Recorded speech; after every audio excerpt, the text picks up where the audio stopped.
First of all ನೀವು scroll ಮಾಡೋದನ್ನ ನಿಲ್ಲಿಸಿ. ಈಗೀಗ ಎಲ್ಲರೂ ಕೂಡ ಮೊಬೈಲಲ್ಲಿ ಆ್ಯಪ್ ಡೌನ್ಲೋಡ್ ಮಾಡ್ಕೊಂಡು ಅದ್ರ ಮುಖಾಂತರ ಮನೆ ಹುಡುಕ್ತಾ ಇದ್ದಾರೆ. ಆದರೆ ಅಲ್ಲಿ ಕೂಡ ನಿಮಗೆ ಗೊತ್ತಿಲ್ಲದ ಹಾಗೆ ನೀವು ಮೂರ್ಖರಾಗ್ತಾ ಇದ್ದೀರಾ. ಅರ್ಧಂಬರ್ಧ ವಿಡಿಯೋ, ಅರ್ಧಂಬರ್ಧ ಫೋಟೋ, ಅರ್ಧಂಬರ್ಧ ಇನ್ಫಾರ್ಮೇಷನ್ ನೋಡಿ ಅದೇ ಮನೆ ಬೇಕು ಅಂತ ಅದ್ರ ಹಿಂದೆ ಬೀಳಕ್ಕೆ ಹೋಗಬೇಡಿ. ನೀವು ಫಸ್ಟ್ ಆ್ಯಪ್ಗಳಲ್ಲಿ ಯಾವುದಾದ್ರೂ ಟೂ ಲೇಟ್ ಪೋಸ್ಟ್ ಇದ್ದು ಆ ಮನೆ ನಿಮ್ಗೆ ಇಷ್ಟ ಆಗಿದೆ, ಫಸ್ಟ್ ಆಫ್ ಆಲ್ ಆ ಪೋಸ್ಟ್ ಆಗಿ ಎಷ್ಟು ದಿನ ಆಗಿದೆ, ಯಾವ ಡೇಟಲ್ಲಿ ಪೋಸ್ಟ್ ಆಗಿದೆ ಅನ್ನೋದನ್ನ ಗಮನವಿಟ್ಟು ಕರೆಕ್ಟಾಗಿ ನೋಡಿ. ಮತ್ತೆ ಇನ್ನೊಂದು, ಮನೆಯ ಫುಲ್ ಫೋಟೋ ಅಂದರೆ ಬಿಲ್ಡಿಂಗ್ ಫೋಟೋ, ಮನೆ ಹೊರಗಡೆ ಫೋಟೋ, ಒಳಗಡೆ ಫೋಟೋ, ಫುಲ್ ಅಂದರೆ ಎಷ್ಟು ಬೆಡ್ರೂಮ್ಸ್ ಇದೆ, ಎಷ್ಟು ಹಾಲ್ ಇದೆ, ಎಷ್ಟು ಕಿಚನ್ ಇದೆ, ಟಾಯ್ಲೆಟ್, ಬಾತ್ರೂಮ್ ಎಲ್ಲ ಏನೆಲ್ಲ ಇದೆ, ಮತ್ತೆ ವಾಟರ್ ಟ್ಯಾಪ್ಸ್ ಇದೆಯಾ ಎಲ್ಲ ಕೂಡ ಕರೆಕ್ಟ್ ಫೋಟೋ ಇದೆ ಅಂತ ನೋಡಿ. ಇಲ್ಲಾಂದರೆ ವಿಡಿಯೋ ಕೂಡ ಇದ್ರೂ ಕೂಡ ಓಕೆ, ಫಸ್ಟ್ ಅದನ್ನು ನೋಡಿ. ಅದಾದ ನಂತರ ಯಾವ ಅಡ್ರೆಸ್ಸಲ್ಲಿದೆ, ಆ ಮನೆಯಿಂದ ನಿಮ್ಮ ಕಂಪನಿಗೆ ಅಥವಾ ನಿಮ್ಮ ವರ್ಕ್ ಲೊಕೇಶನ್ಗೆ ಎಷ್ಟು ದೂರ ಆಗ್ತದೆ ಅನ್ನೋದನ್ನ ಗಮನದಲ್ಲಿ ಇಟ್ಕೊಳ್ಳಿ.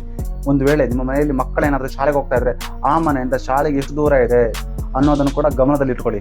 ಅಂದ ಹಾಗೆ ಮನೆಯ ಅಕ್ಕಪಕ್ಕ ರೋಡ್ ಚೆನ್ನಾಗಿದೆಯಾ ಅನ್ನೋದು ಫಸ್ಟ್ ಆಫ್ ಆಲ್ ನೋಡಿ. ನಂತರ ನಿಮ್ಮ ಹತ್ರ ವೆಹಿಕಲ್ ಇದ್ರೆ ವೆಹಿಕಲ್ ಪಾರ್ಕ್ ಮಾಡ್ಲಿಕ್ಕೆ ಜಾಗ ಇದೆಯಾ ಅನ್ನೋದನ್ನ ನೀವು ಸರಿಯಾಗಿ ಗಮನ ಕೊಟ್ಟು ನೋಡಿ. ಈ ಮಾಹಿತಿ ಇಷ್ಟ ಆದರೆ ದಯವಿಟ್ಟು ಲೈಕ್ ಮಾಡಿ, ನಿಮ್ಮ ಫ್ಯಾಮಿಲಿ ಫ್ರೆಂಡ್ಸ್ಗಳಿಗೆ ಈ ವಿಡಿಯೋನ ಶೇರ್ ಮಾಡಿ. ಹಾಗೆಯೇ ನಮ್ಮ ಚಾನಲ್ನ ಫಾಲೋ ಮಾಡಿ. ಕಮೆಂಟ್ ಸೆಕ್ಷನ್ ಅಲ್ಲಿ ಟೆಲಿಗ್ರಾಮ್ ಚಾನಲ್ ಲಿಂಕ್ ಇದೆ, ಅಲ್ಲೂ ಕೂಡ ನೀವು ಫಾಲೋ ಮಾಡಿ. ಇದರಿಂದ ನಿಮಗೆ ಎಲ್ಲ ಅಪ್ಡೇಟ್ಗಳು ಡೈರೆಕ್ಟ್ ನಿಮ್ಮ ಮೊಬೈಲಿಗೆ ಸಿಗ್ತದೆ. ನೆಕ್ಸ್ಟ್ ಎಪಿಸೋಡ್ ಫೇಕ್ ಮತ್ತೆ ಔಟ್ಡೇಟೆಡ್ ಇನ್ಫಾರ್ಮೇಶನ್ ಹೇಗೆ ಕಂಡುಹಿಡಿಯೋದು, ಹೇಗೆ ಪತ್ತೆ ಹಚ್ಚೋದು ಅನ್ನೋದನ್ನ ತಿಳ್ಕೊಳ್ಳೋಣ.